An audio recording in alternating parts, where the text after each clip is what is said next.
എന്ത് പെട്ടെന്നല്ലേ പിള്ളേരൊക്കെ വലുതാവണത്. കുഞ്ഞിനെ മദ്രസയിൽ ചേർക്കാൻ പോവാട്ടോ. അവൾ ഈ പർദ്ദയും മഫ്തയും എല്ലാം കൂടി ഇട്ട് ട്രയലൊക്കെ നോക്കിയപ്പോൾ എനിക്ക് ശരിക്കും ഭയങ്കര ഇമോഷണൽ ആയിപ്പോയി. കാരണം വലിയ കുട്ടിയായ പോലെ. ആദ്യമായിട്ട് സ്കൂളിൽ പോകുമ്പോൾ ഇങ്ങനെ തന്നെയായിരുന്നു. നിക്കാക്കയുടെ റിയാക്ഷൻ നോക്കാം. അവൾ KG-ന്ന് ഫസ്റ്റ് സ്റ്റാൻഡേർഡിലേക്ക് എത്തിയെന്നുള്ളത് പോലും ഡൈജസ്റ്റ് ആയിട്ടുണ്ടായില്ല ഗ്രാജുവേഷൻ കഴിഞ്ഞിട്ട്. അപ്പോഴേക്കും എന്തേ മദ്രസയിൽ ചേർക്കാനുള്ള പർദ്ദയൊക്കെ ഇട്ടപ്പോൾ എൻ്റെ പൊന്നോ.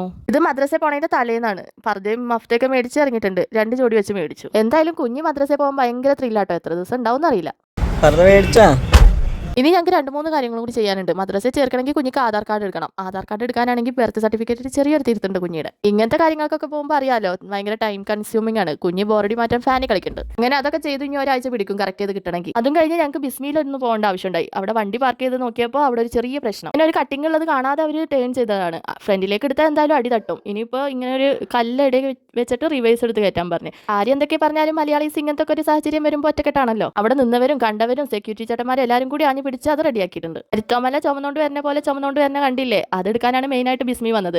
നോക്കിയപ്പോൾ അവിടെ 4 പാക്കറ്റൊക്കെ എടുത്തുകൊണ്ട് പോകണവരുണ്ട്. അങ്ങനെ അതും കഴിഞ്ഞിറങ്ങിയപ്പോഴേക്കും കുഞ്ഞിക്ക് ദാഹിക്കുക വിശക്കുക എന്നൊക്കെ പറഞ്ഞ് ഇറങ്ങിയിട്ടുണ്ട്. ഞങ്ങൾ സിമ്പിളായിട്ട് ഒരു ബർഗറും ലൈമും പറഞ്ഞ് അവിടെ നിന്ന് കഴിച്ചു. പിന്നെ അത് പിറ്റേ ദിവസമാണ് കുഞ്ഞിയുടെ ഫസ്റ്റ് ഡേ ഓഫ് മാർക്കറ്റിൽ നിന്ന് എണീക്കാനും കുളിക്കാനും പർദ്ദ ഇടാനും ഒക്കെ ഭയങ്കര ഇൻട്രസ്റ്റ് ആയിരുന്നു. ചിരിച്ചുകൊണ്ടാണ് ഇരുന്നത്. എത്ര ദിവസം ഉണ്ടെന്ന് ഞാൻ ഇപ്പോഴും ഉറപ്പ് പറയണില്ല. കുഞ്ഞിയുടെ സ്കിന്ന് ഭയങ്കര ഡ്രൈ ആട്ടോ. അതുകൊണ്ട് തന്നെ കുറച്ച് മോയ്സ്ചറൈസറൊക്കെ തേച്ച് കൊടുത്തു. പിന്നെ മുടി നനഞ്ഞിരിക്കുന്ന കാരണം അധികം അങ്ങോട്ട് ടൈറ്റ് ആക്കി കെട്ടാൻ പറ്റില്ല. അതുകൊണ്ട് താഴത്ത് ലൂസായിട്ട് ഒരു ബാൻഡ് ഇട്ട് കൊടുത്തു. പിന്നെ അവളുടെ ഫ്രണ്ടിലെ ബാൻഡ്സ് വെട്ടിട്ടേക്കുന്നത് മഫ്തൻ്റെ ഉള്ളിലേക്ക് കൂടി വരണ്ടെന്ന് വിചാരിച്ച് അത് 2 സൈഡിലേക്ക് ആക്കിയിട്ട് നമ്മൾ സ്ലൈഡ് കുത്തിയിട്ടുണ്ട്. അങ്ങനെ മാഷാല്ലാ കുഞ്ഞ് ഇത് ഇവിടെ റെഡി ആയിട്ടുണ്ട്. ഇന്നിപ്പോൾ ഫസ്റ്റ് ഡേ ആയതുകൊണ്ട് ഞാൻ കാക്കായും കൂടി ആട്ടോ ഉണ്ടാക്കണം. ഇന്നലെ മിഠായി പാക്കറ്റ് മേടിക്കാൻ മറന്നു കേട്ടോ മദ്രസയിൽ കൊടുക്കാൻ. ഇനിയിപ്പോൾ പോണ വഴിക്ക് അതും മേടിച്ചുകൊണ്ട് വേണം പോവാൻ. ഇനിയിപ്പോൾ കുഞ്ഞിനെ ഒരുക്കിയിട്ട് കാക്കയുടെ റിയാക്ഷൻ ഞങ്ങൾക്കൊക്കെ ഭയങ്കരമായിട്ട് സന്തോഷമായിട്ടോ. പർദ്ദയും മഫ്തൊക്കെ ഇട്ട് ഭയങ്കര ചിരിച്ചുകൊണ്ട് പോകണുണ്ടപ്പോൾ കുറേ മിഠായികൾ ഉണ്ടെങ്കിലും കുഞ്ഞിക്ക് ഈ മിഠായി മതി എന്ന് പറഞ്ഞു. അവളുടെ ഫേവറേറ്റ് ആണ് പീനട്ട്. പിന്നെ കുറച്ച് നേരത്തെ ആയതുകൊണ്ട് തന്നെ ഞങ്ങൾ ചായ കുടിക്കാമെന്ന് വിചാരിച്ചു. കുഞ്ഞിക്ക് ഉഴുന്നുവട മതി എന്ന് പറഞ്ഞു. കാക്കായി ഉഴുന്നുവട മേടിച്ചു. ഞാനും ബോണ്ടേ മേടിച്ചു. 2 കോഫിയും പറഞ്ഞു. ഞാനും കാക്കായും. കുഞ്ഞിക്ക് കോഫിയും ചായ ഒന്നും കൊടുക്കാറില്ല. കുഞ്ഞ് വീട്ടിൽ നിന്ന് വരുമ്പോൾ ഒന്നും തന്നെ കഴിച്ചിട്ടുണ്ടായില്ല. അങ്ങനെ അവൾക്ക് ഇഷ്ടമുള്ളതൊക്കെ മേടിച്ചു കൊടുത്ത് ഞങ്ങളിത് മദ്രസയിൽ എത്തിയിട്ടുണ്ട്.